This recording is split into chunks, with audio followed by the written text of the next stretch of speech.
Yeah, I didn't realize you were going to be doing a Zoom meeting. I thought it was just a phone thing. My bad. Oh, my fault. Yeah, so I've been You're good. transitioning to Zoom lately. It just makes things a lot easier for content to put up on YouTube and Instagram, and it's just more places to have stuff. I apologize. Oh, no worries, man. I would have just been, and my Seahawks are on, so I wanted to watch the game while I was doing it too. So I was like, shit. All right, well now I got to be sitting up in my living room. Well, whatever, we'll make it work. It's not a problem. All right. Well, first off, we're speaking to Alaskan Red. Quickly introduce yourself, good sir. What's up, world? I go by Alaskan Red, husband, father, MC, promoter, all sorts of things up here in Alaska. Okay.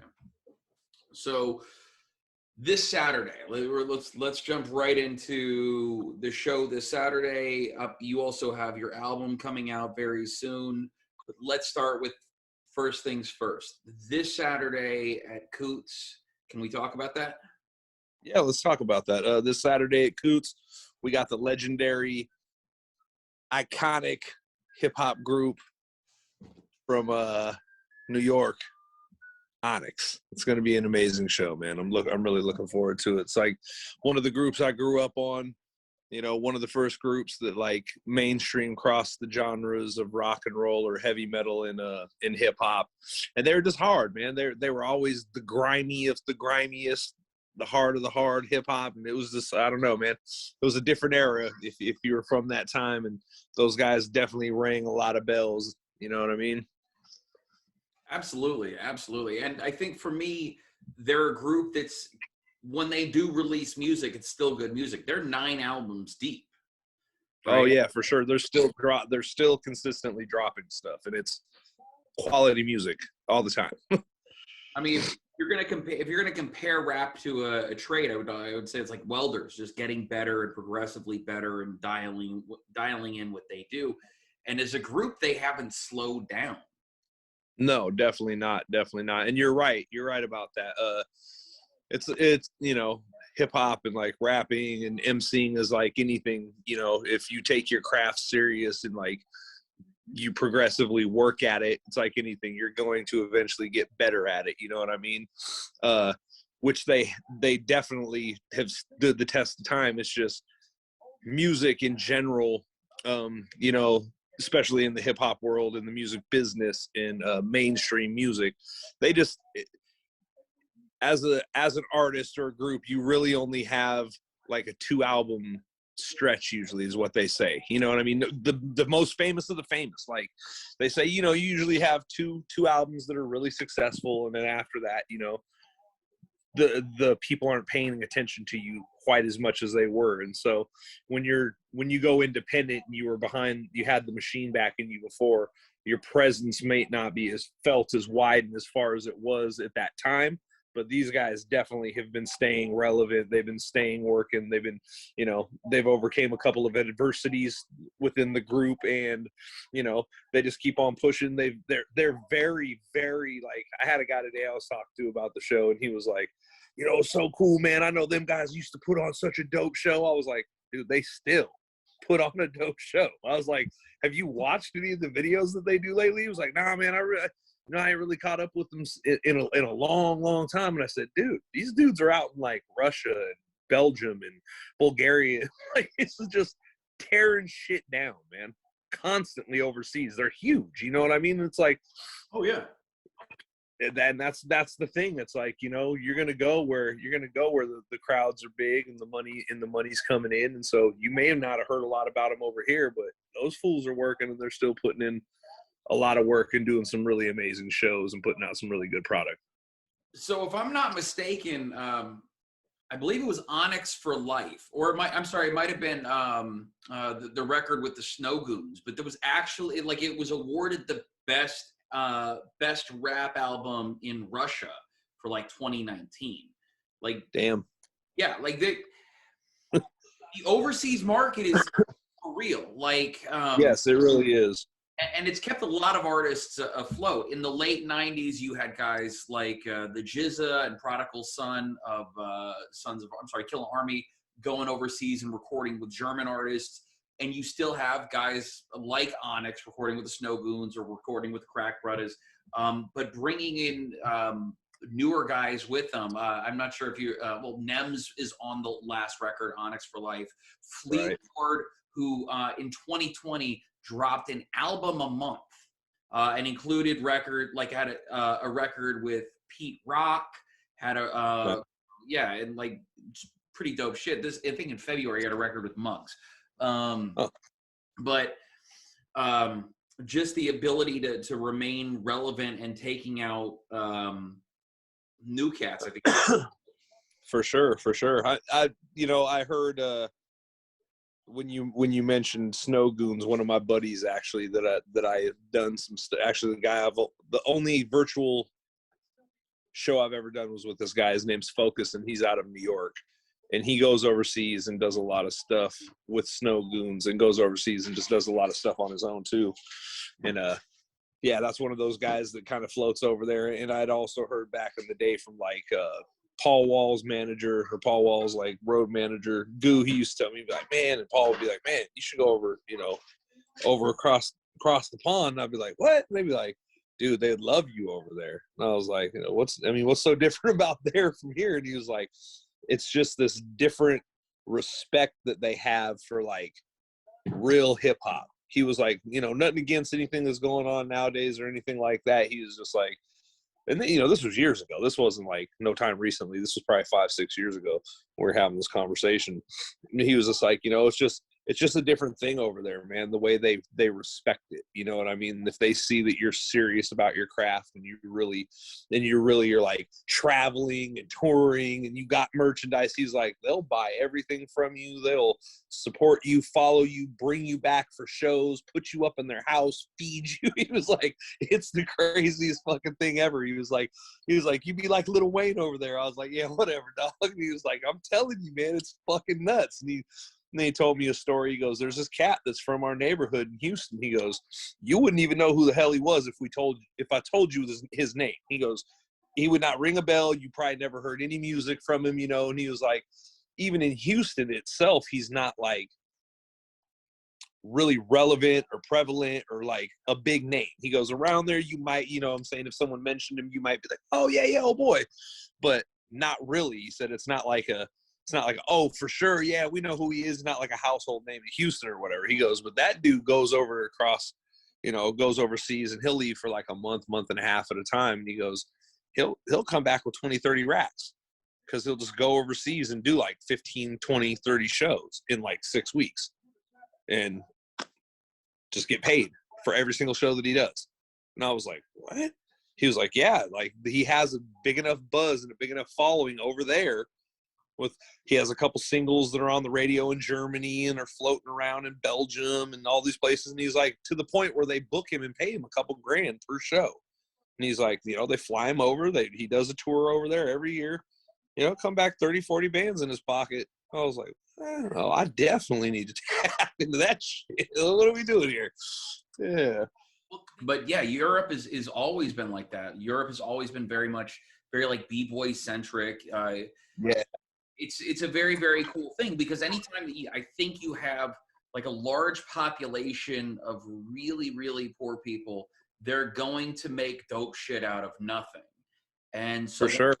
And they have a really strong appreciation for people who make dope shit out of nothing. That's why you're going to find murals of guys like Conway the Machine in Romania. Right. Because they, like you said, they appreciate the grimy shit. And so that's why I kind of vaguely imagine that there's somebody in Russia in a jacked up Ford Escort with all of this super dope trimmings, like blasting out the window with an AK-47 at nothing, banging. Right. Like, because that shit, he's about to go jump off a drawbridge as it's coming. Right? For real. Because he's got Sticky riding shotgun. For real. I mean, I had freaking, it was weird, funny story about overseas. I had this real, I don't know, he's a real slick type of guy, real slick type of promoter dude. He was running the Chippendales, and he's like He's like the long time Chippendales promoter. I think his name's Tony Valentine or Tony Valentino or some shit like that. But he's like the long time promoter of Chippendales, the men. You know what I mean? And he's been up here a few times, and they've done shows with Chippendales or whatever. One night we happened to have a overlapping show. We had Baby Bash, and they were doing Chippendales earlier at the Blue Loon, and we were going to overlap with Baby Bash. And so he hung out after the show because, you know, all the Chippendales dudes were schmoozing with all the chicks that were hanging out or whatever. And then he kind of he hangs out and he watches us open up for Baby Bash. He comes up to me after the show and he's like, "Hey, you got a manager?" I was like, "Well, yeah, I got, you know," I had the homie manager at the time, you know what I'm saying? So I'm like, yeah, my buddy, this guy over here, that's Ox. He's my manager, you know what I'm saying? He's like, "I want to talk to you guys, man. You come sit down with me. Let me talk to you real quick." I'm like, "Oh, okay, cool." So we go sit down at the table. He's like, "Yeah, let me buy you a drink." He's like, "Hey, you ever think about going to Bulgaria?" I'm like, "Say what?" "Bulgaria? What the fuck are you talking about?" "They would fucking love you over there," he said. I'm like, "What, Bulgaria, dog?" And he's like, "Bro, I'm telling you, I could probably get you on like over in that Middle Eastern or the middle, you know, Eastern Europe or whatever." He was like, "I could get you on X amount of shows, blah, blah, blah." I was like, "I don't know, man. You have to talk to my guy about that. We have to see what's going on." But he said it's just hip hop is very huge over there. And he was like, they just like that kind of raw, edgy. I think we were playing with the band that night or something too, you know? So he was just, "Oh man, that was great. You guys should go over there and do a tour. I can help set it up, blah, blah, blah." I was like, "I don't know, man. Bulgaria, huh?" Well, it's entertainment starved, right? So if Right. you know, if you don't have a lot of artists coming to perform live for you, but let's say you're putting on a dope live show, plus you brought a DJ who can do an after party, it really Yep. changes up the whole vibe. Now, when I was in Plovdiv, Bulgaria, I went to a hip hop club and they had a live show, and the rappers were rapping over locally made beats in Bulgaria. They sounded like they were made with a cassette deck, but they were putting on the shows and they were spitting their lungs out. Hell yeah. Yeah, so like it exists. It all exists over there. I mean, like, so when the States had forgotten about guys like the Jizza, in Europe they were getting a bad. Yep. Heck yeah, man. You go where you get the love and where there's money to be made, for sure, man. Absolutely. You know what I'm saying? Absolutely. If people are appreciating you and they're going to pay to meet you and see you live and hear your stuff, then you're almost doing yourself a disservice not going. Exactly. You know, so let's talk a little bit about this is Onyx's first time in Alaska. Do you think there's a significance in putting them at Koot's? I mean, you know, that's like home to me. You know what I mean? Those guys always treat me well and they work with me well, and it's just a good place to do shows, and I have fun there, and I just know it's well taken care of. When, you know, I got to do something, I don't have a lot of loose ends that get left. It's always like, you know, it's pretty much the same routine, and I know what's going to happen. I know what's going to go down, and yeah, it just works out working with those guys. So I appreciate them, and I appreciate all the, you know, the help they give me and the support they give me with bringing these events to Alaska, for sure. So I had never been to Koot's until I went to see the Bun B show, and I had no idea it was such an intimate setting. And so, Oh yeah. So let me say, like, if don't wear like your dress shoes, like don't wear what you're wearing on Sunday to church. Like maybe wear what you're wearing to mow the lawn as far as sneakers go. Well, I think like Reggie Ward and Cousin Ash said it real good the other night when I was on their show. He said, "You want to pull your Timbs out for this motherfucker show?" Yeah. I'm like, hey, for real, it's Coots, you know what I'm saying? It's Onyx. You might want to pull them old school Timbs out. If you got the old high-techs hiding in the closet somewhere, go ahead and grab those. You know what I'm saying? Fuck it. Shamrock painted on mine, on my high. There you go. Yeah. There you go. Yeah. I ain't mad at you. My heavy D, what, you know, finding love boots. Yeah. Right? We gonna do? Yeah. Oh yeah. Man, I'm excited for the show. What I'm excited now that you mentioned Reggie Ward. Reggie Ward is the world famous Reggie Ward, the only DJ that I know of in Alaska that has a drop from Guru of Gangstar. For sure, and he's affiliated with the Core DJs out of Atlanta, which is a really big, you know, it's like a record pool of DJs that kind of, you know, all are affiliated with each other and work and network together, and they're pretty esteemed. So yeah, he's actual affiliate of the core DJs from Atlanta, and yeah, got drops from all sorts of cool artists and things over the time. And he's an original, man. He's been up here in Alaska. He's definitely a pioneer of the hip hop scene here. I mean, for those that don't know him, he's not only just a DJ, but he's been a radio personality for, I don't even know how long, but I know it's a long time, because when I dropped like my second album in 2002, he invited us to be on his radio show, and that was the first time I had ever met him, and he'd been doing it way longer than that. You know what I mean? Like, so he's been doing it and putting in some work over there at KNBA and doing that show that he does for a long time, and he's featured a lot of local Alaskan talent on there. He's also one of the founders and creators of the Alaska Hip Hop Awards, which is pretty cool. You know what I'm saying? They've been doing that for quite a few years now. So, you know, he's been putting in a lot of work and does a lot of stuff behind the scenes that he doesn't necessarily have to do. And it's to help shine light on the culture and shine light on the artists and the, the hip hop scene here in Alaska. So I appreciate the guy for what he does, for sure. As a fan, I just want to know what he's going to play. Like, I'm really excited to hear, knowing that he's a guy that's been around for a very, very long time. Is he going to stick inside of like East Coast 90s boom bap? What is he going to do? If you are a fan of hip hop in Alaska and you don't have set plans on Saturday, I think this is a thing you need to be at. Yeah, man, it's gonna be monumental, dude. I mean, I think that Reggie's gonna put a super dope set together. But I mean, from the talks that I had with him, he was super excited. He's just like, man, thank you for having me be part of it, man. I'm just like, it only makes sense. You know what I'm saying? I'm like, you're a pioneer, a legend in your right. These guys are definitely legends. We're gonna kind of try to keep it like a 90s, early 2000 theme era party type of thing. I didn't really promote it as that, like, yo, this is the new 90s party, but that's kind of how I feel. It's going to be like the dopest 90s party that you've ever been at, with a fucking super sick headliner. Motherfucking legends, the living legends. Onyx is your headliner of the 90s party, man. Like, come on. Gosh. And that's what's so dope. I recommend everyone check out that the live show from St. Petersburg. Yeah, dude, that's filthy. Give yourself a heads up for what you're getting into. Now, their DJ for that show is DJ Spot out of Russia. I have no reason to believe he's going to be with them on. I don't believe so. I don't believe so. Would have been cool if he was.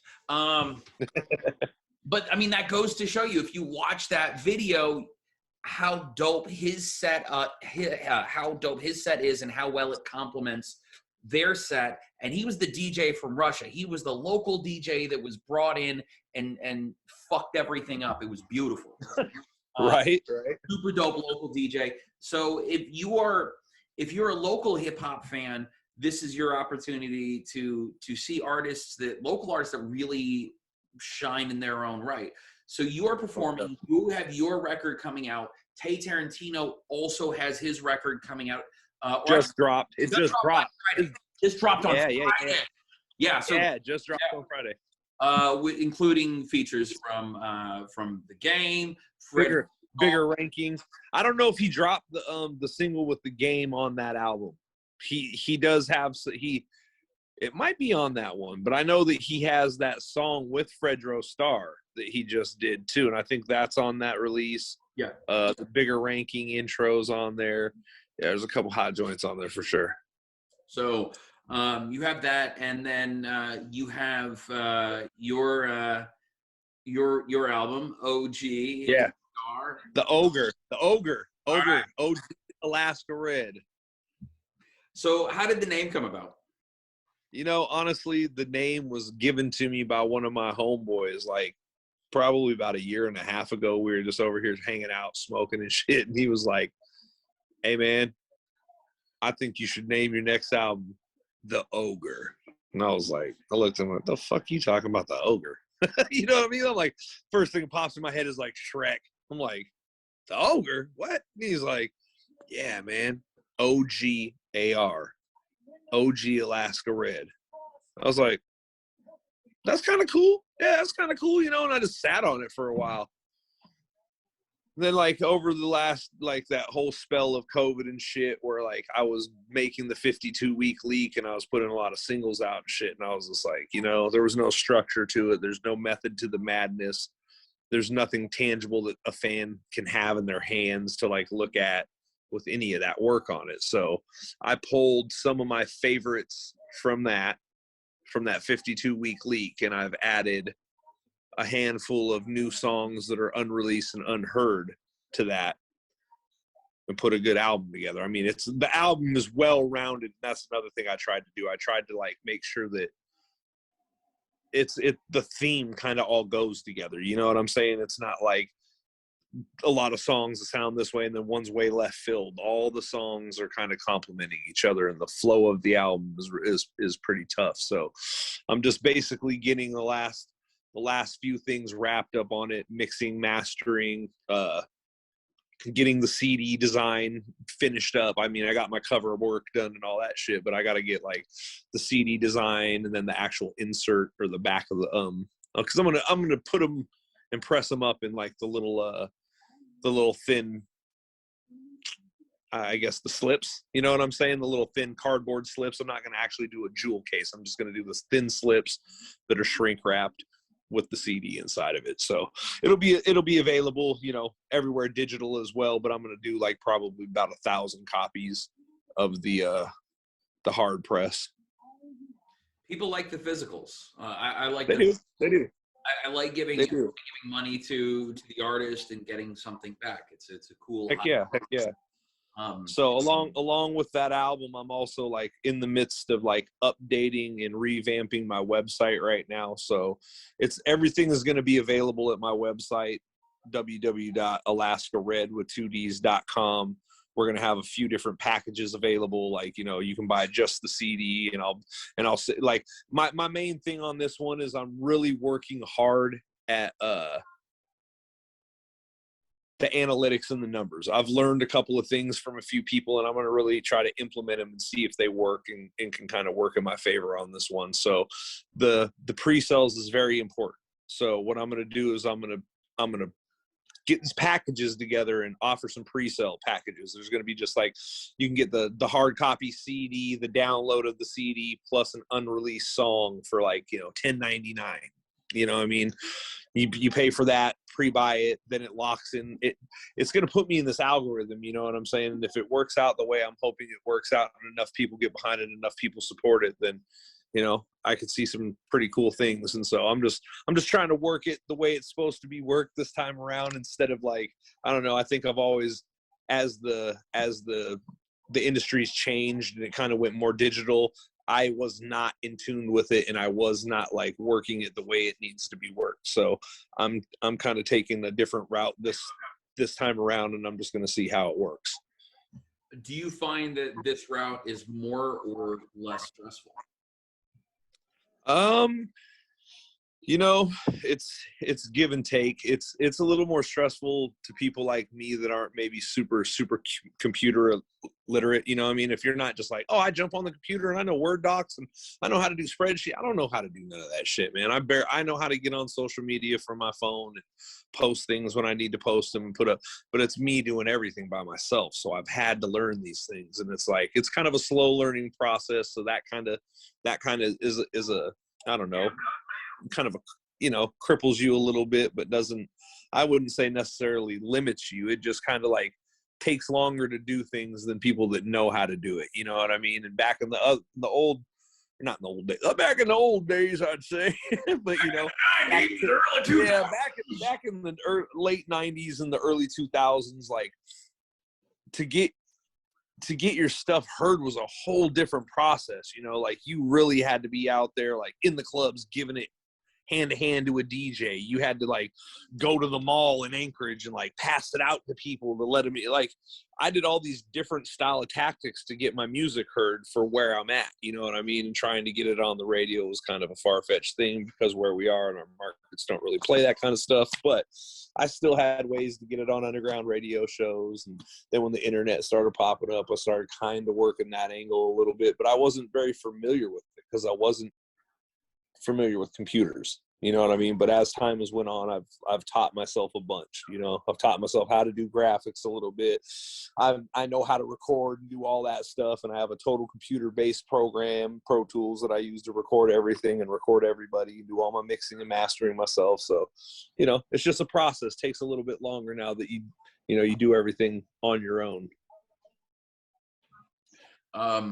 I'm assuming that adds to the resiliency of like of knowing that if you don't know something, you're gonna have to learn it, right? Like you can't just sit around and wait for someone else to figure it out for you. No, definitely. And I mean, it adds value to you and, you know, what you can offer, because I mean, if you become good at something, then you have the ability to offer that service to somebody else. You know what I mean? Like, I wasn't a graphic designer per se. I wouldn't even call myself like, oh, I'm a graphic designer now, because I'm not. I don't have a degree or anything by any means, but I've definitely made some money off of graphic designing because I have the tools at my disposal, and I've taught myself enough to be like, well, you know, I'm not the best in the world at it, but if you want to give me a shot, tell me what you're thinking, and, you know, let me see what I can do. And to some people, it's more valuable because they can reach out to me personally and we can talk face to face, and it's not just through a computer, like you're typing to somebody like, oh, this is what I'm looking for, and then they make it and they go, well, you got 3 times to revise it, and then that's it, or I'm gonna have to charge you more, or whatever, you know what I mean? I'll sit there and work on somebody's shit for days until it's perfect for them, and then I'm like, you like that? That's good. Okay, it's the same price that I told you, because that's what I told you, you know what I mean? So, but yeah, it's cool, you know what I mean, to be able to like learn things, learn a I guess a trade or a skill, you know what I mean, and then be able to like get some residuals off that in the long run. I want to run back to the album real quick. Okay. So can you talk a little bit about production? Who's doing production on the album, and then who do you have featured? Oh yeah. I haven't really let out the list track or like the features and none of that stuff yet. But you know, I got some features with a couple of the strange music artists. Stevie Stone's on the album. Chris Calico's gonna be on the album. Production, I kind of shopped around. I just kind of got on the internet and looked at some stuff and found some different people. So there's some guys that people probably never even heard of, you know what I'm saying? Just some underground guys. There's a Kid Gorgon. There's one guy that I found. Let me see, I think there's some local production on there too. I think there may be a little bit of local production on there as well. I'd have to kind of look at my track listing to know exactly, but yeah, we got some good features, man. Bishop Slice is on there. D-Loke the Gill God. Yeah, man, it's just gonna be a great album. It's well rounded. Got a couple surprises on there. I put my wife on a track. It was her first time ever featured on any type of music, so it's an unreleased track that nobody's heard of before, and it's called Killer. So that one's pretty dope track. I'm excited to let people hear that one. Okay. How was it giving guidance to your wife in sort of that regard? So you're the rapper in the relationship. I mean, I'm sure she's dropped. Oh yeah, no, it was simple. I had words that I needed her to repeat for me. It was basically, I came up with the part and I said, hey, go in there and do this. And she was like, no, I don't really, I don't want to do that. That's stupid. I've never done that. But I was like, just do it. You know what I mean? So I got her in there and she said it, and it worked out. I made it work out. I did the same thing with my daughter when she was like 3 years old to put her on a track. And I gave her credits and a percentage of the royalties and all that stuff. Aww. Yeah. So let's talk a little bit about who else is on the show. And I know you're watching the game. I don't want to take away from your Seahawks. Nah, you're good, bro. Um, Good. Yeah, I'm trying to get it in. You know. We've also Tayy Tarantino's got the new record out. Yes, sir. Twistello is also on the bill. I'm not familiar. Hmm. Is he from Anchorage? He is not. He's actually from Buffalo, New York. He's actually the guy that kind of helped facilitate the show. He was up here doing working with Stevie Stone doing his merch, and then he started doing some shows. Or I just noticed that he was on shows with like Too Short and all these other cats. But he was talking to me while he was up here. He was like, you ever thought about bringing Onyx out here?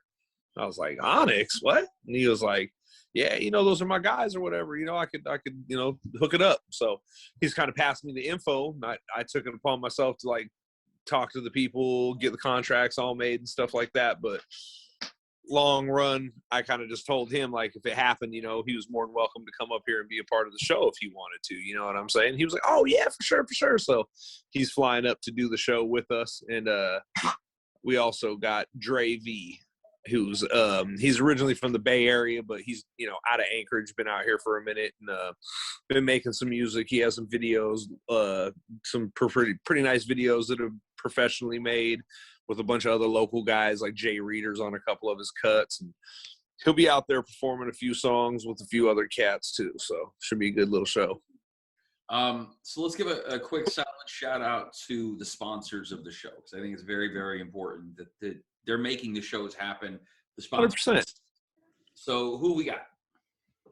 Treehouse on Boniface. That's where you can go get your pre festivity supplies, and also you can grab your paper tickets and avoid all the fees. If you don't want to pay Eventbrite for their servicing fees, you can go grab the paper tickets right there at Boniface. I think it's Suite D or something like that right there on Boniface in the little strip mall at the Treehouse. And then also you can grab them at Koot. Those are our two sponsors of the event this time. Make sure you get some pizza at Koot's. It's very important. Yeah, pizza at Koot's is good. I don't know if it's I had a better time eating pizza there than at the Moose's Tooth. Oh, nice. Whatever the pizza place is. Right, you're right. Yeah. Bun B has better entertainment. All right. So is there anything else you need to throw out? Anyone else you got to thank? Anyone you need to give shout outs to? Nah, man, I just want to thank everybody that, continues to come out and supporting the shows here in Alaska that we throw. Everybody that continues to support my music, it means the world to me, man. I couldn't keep doing all this stuff that I'm doing if it wasn't for the people that actually come out, support, spend their hard-earned money on merchandise and show tickets. And, what I'm saying? It's just, it's everything to me, man. So I love to show my gratitude to the fans. I love kicking it with everybody. I love taking shots with you guys, smoking with you guys when I can and I have the time to. And, it's you guys that make this shit possible, and all the sponsors and people like you that talk about it and spread the word, man. So I just want to thank everybody that, continues to do that and that continues to come out and support these events when we throw them, man. All right. Red, thank you very much for your time. Very, very much for your energy. Enjoy the Seahawks. I hope they win. Who are they playing? Hopefully we win finally, God damn it. And I hope the people they beat the shit out of get the shit beaten out of. Yeah. There you go. A bunch of losers they are. All right. Have a great day, man. And hey, you too, man. I appreciate your time. Thanks for talking to me.